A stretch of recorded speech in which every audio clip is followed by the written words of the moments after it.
Right off the bat, I want to apologize to you guys for this late upload, but holy smokes, this game is worth the wait.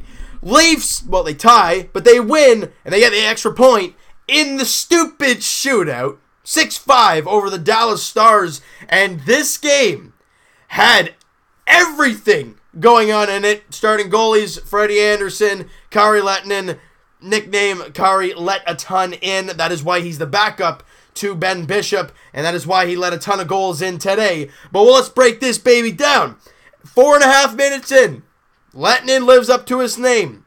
Puck gets shot down on him. I don't know if he was thinking pass before he even got the puck. Puck hits his stick, kind of goes a little too far away for his comfort, couldn't get his stick on it, dives to get his stick on it. I think he does, but Kadri beats him to it. And Kadri just chips it over him and into the empty net. Leafs up 1-0, 4.5 into the first period. Ugh, that was gross. But we'll take it.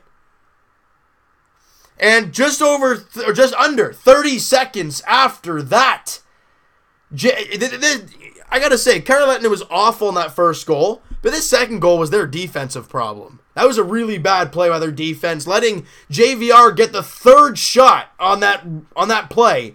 I think the initial shot was by Carrick, fires it, save. Bozak, rebound, save. JVR, there again, bangs in the third shot. Not much Kari Lehtinen could do, but JVR right there. 27th goal of the season. Leafs up 2-0. We ain't even 5 minutes into the period yet.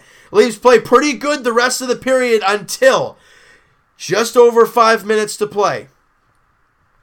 Rewind a little bit here. Play in front of the net, a little bit of a scramble. Roman Polak dumps Alex Radulov on top of Freddie Andersen. You could see a little discomfort. Maybe you're thinking, oh, he'll just shake it off, no problem. 4-on-4. I don't know what they called on Radulov, but I know Polak probably got interference as well. So we're 4-on-4. Right off the face-off, Jamie Benn fires it in the net, and it is a 2-1 game. Still on that 4-on-4, Radek Faksa deflects a point shot from Greg Patterin, former Montreal Canadian, and it is 2-2, just like that. And we head into the intermission, still 2 apiece. You come out in the second period, Tyler Seguin scores, and Freddie Andersen not playing the greatest, I understand, but he is getting hung out to dry. It was a tough one for Freddie because commercial break happens. You think, all right, let's get the play going. Wait, I'm looking on the Jumbotron. I'm thinking, why is McElhaney? Oh no, what? Okay, did he get pulled? I look over to the bench. He's not on the bench. No goaltender is on the bench, and McElhaney's in net. They make the announcement that McElhaney is in goal for the Leafs now, and I'm thinking, oh no, what happened to Freddie? Now, we thought maybe it was a flu thing because that's been fluttering around the team a little bit. We find out later it's an upper body injury. We don't know how serious it is. I'm almost guaranteed it was from the Polak push of Radulov on top of him. There was no need to throw him on top of Freddie Andersen. Anyways, Freddie leaves the game. Leafs 3 unanswered goals for the Dallas Stars. Leafs down 3-2. And not long after Curtis McElhaney's in, the Leafs get puck watching, and Remi Elie backdoor. No, not backdoor. More, Ovechkin's office, Stamkos' office, if you know what that is. He was sitting right there. Not a Leaf in the same stratosphere. And a one-timer, McElhaney's got no chance. He buries it, and it's a 4-2 game. So I'm thinking to myself, okay, so what has happened so far? The Leafs have blown a 2-goal lead, and they've given up 4 unanswered goals. They're down 4-2 now. They've lost Freddie Andersen. They've lost faith in each other. Things can't get worse. Well, they kind of didn't. The Leafs stay packed in the second period, and it's still a 4-2 game after 2. Now, we get in the third period, we're like, we need a quick goal. Point shot from Travis Dermott. I don't know if it got deflected or if it was just a rebound. Bozak does something with it. I forgot exactly what he did. And JVR, now he doesn't get one shot. He doesn't get two. He gets robbed in the first one. And then chips it over, lying down Kari Lettinen, whatever the heck you want to say. And it is a 4-3 game with still just under 15 minutes to play. Maybe. Under 10 minutes to play. Leafs get a power play. And whom else? James Van Riemsdyk off a gorgeous feed from Mitch Marner. And I bet every single one of you in this video have thought to yourself, okay, what the heck? Why is he wearing a different jersey? Do you know why? James Van Riemsdyk, I don't care if it's number 21. That's why I remember him as. I'm sorry, Boris Selming, but that's what I remember JVR as. That's my jersey. That's the hat trick for James Van Riemsdyk. And I'm sitting at the 500 level, or 300 level, sorry. And I'm laughing because people in the 300 level are firing their hats. And I'm thinking, you're not going anywhere. It's going on someone else's head or in someone else's lap. But congrats to James Van Riemsdyk. The Leafs have tied the game at 4. Oh my God. So wait, hold up. Everything was going bad in the second period. We get into the third period. We get a hat trick and we got a tie game. Holy smokes.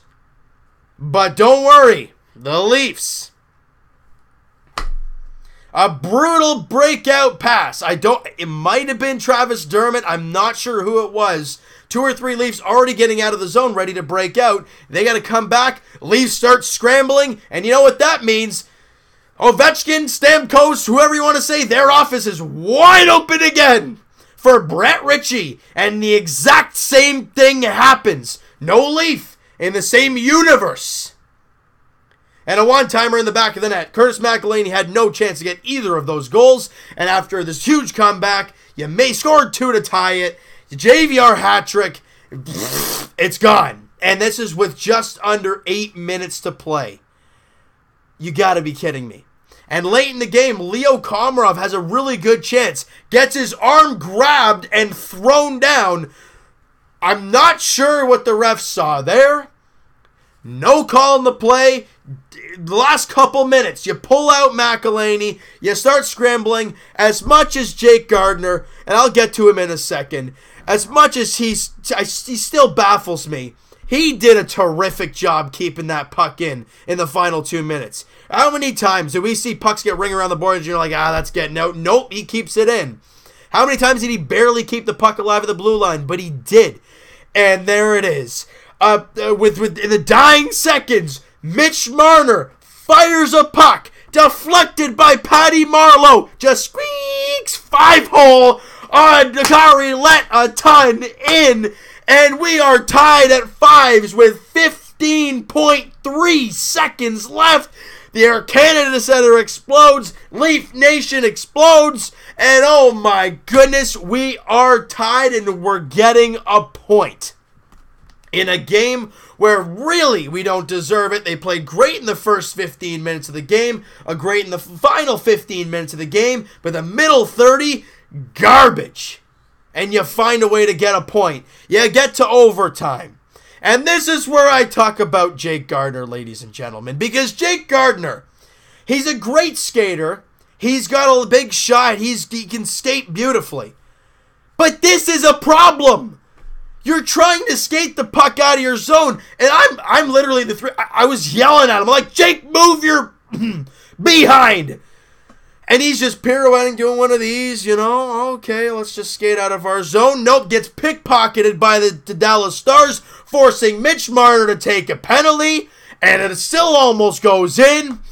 And now we got to kill a penalty 4-on-3 because Jake Gardiner wasn't moving. It was 3-on-3 at the time. You got tons of ice. It's not like it was all cluttered. You could have moved. He did not, but then the Big Mac. Oh, he was hungry in this game. He was hungry in overtime. Made some huge saves. Nice glove save on Jamie Benn. It was a weird deflection in front of that. Kind of like what Mitch Marner and JVR always do with the slap pass. Beautiful save there. Takes one off the mask. Basically puts his mask in pieces. And it goes on the ice with 4 seconds left in the power play. we give him a standing ovation because this guy has come in ice cold and stole us this point so far. And then we head to the shootout. After all this craziness, out of all this crazy game, the crazy overtime, and you gotta end in a shootout. It sucks. But you gotta get 2 points somehow. And Tyler Bozak, who has seemed like money in shootouts this year, beautiful shot. Post, I think it was post, middle post, and back out. Leafs up 1-0 in the shootout. Tyler Seguin comes down to McElhinney. I'm thinking, oh God, this might get rough. I think McElhinney gets a piece of it. It goes off the crossbar, and it's no goal. JVR comes down. Wouldn't this be special? He can't score. Here comes Radulov, and a big save by Curtis McElhinney. Mitch Marner to win it, and he does. What a game. What a win. This is a hard fight. Look, did the Leafs play pretty? No. On all of their goals, they were awful turnovers, terrible defense, and they just looked sloppy. Yes, I'm not going to say this was a perfect game, but they found a way to win against a good team. Would it have been different with Ben Bishop in the net? Probably. Were they on a back-to-back? I think they were. So, there's no excuse there. You got to play. And the Leafs were able to come back and win this and steal 2 points from the Dallas Stars. I am proud of the guys. As much as I was ready midway through the start of the third period, I was ready to come. I was telling myself, I'm ready to rage. I'm ready to lose my mind.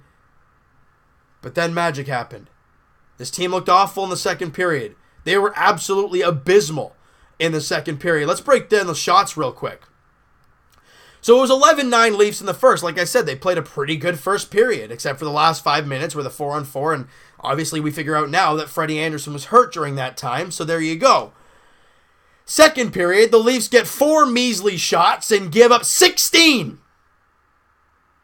Third period, Leafs shoot 15 shots and only give up 3. Like I said, a great final 15, a great first 15, but everything in the middle was just crap. But they found a way to win. And McElhinney, I don't think anybody's talking about changing backups now. That guy is our backup goalie, and I am totally okay with that. We might need him for more now. We don't know what the whole deal with Freddie is. He might have tweaked something, might just not be feeling too good. He obviously won't play tomorrow because of a back-to-back. But nonetheless, the Leafs get the victory. This is a longer video because, man, it was an emotional game, all right? So you know what, guys? That is going to do it for this one. You guys enjoyed this video, and if you guys enjoyed this game, hit that like button. I do appreciate that. Hit the subscribe button if you guys have not already. Comment down below. What'd you guys think of this game? Who's your player of the game? Would you give it to the Big Mac himself? He was starving today. You could just tell. Would you give it to JVR, who had the hat trick? I want to hear what you guys have to say. We'll talk to you guys Tuesday podcast. That'll be episode 4. Link to the podcast and the podcast channel in the description below, guys. Check that out. Monday, Jay's edition, we'll be talking about that week's games. They obviously did not play today, but they did very well yesterday. We'll be talking about that week's games, and we're getting even closer to spring training. We'll talk about all that kind of stuff, or the regular season, sorry. We'll talk to you guys more about that, and we'll talk to you guys, Raptors edition tomorrow. And yes, at the end of the Raptor video, I said 2 versus 3, but no. It is the number 1 Eastern Conference leading Toronto Raptors versus the 3rd place Indiana Pacers in Indiana. 7 p.m. tip-off. Raps look for their 10th straight win number 51 on the year. And that's going to be a doozy tomorrow night. And as for the Leafs, after today's great win, they got a back-to-back. They play tomorrow against Buffalo in Buffalo. And look, please, I don't care what goalie we have in the net. I don't care about a back-to-back. Let's beat Buffalo. Not like last time. The bounces were atrocious last game, but please, let's beat Buffalo. We'll talk to you guys tomorrow night.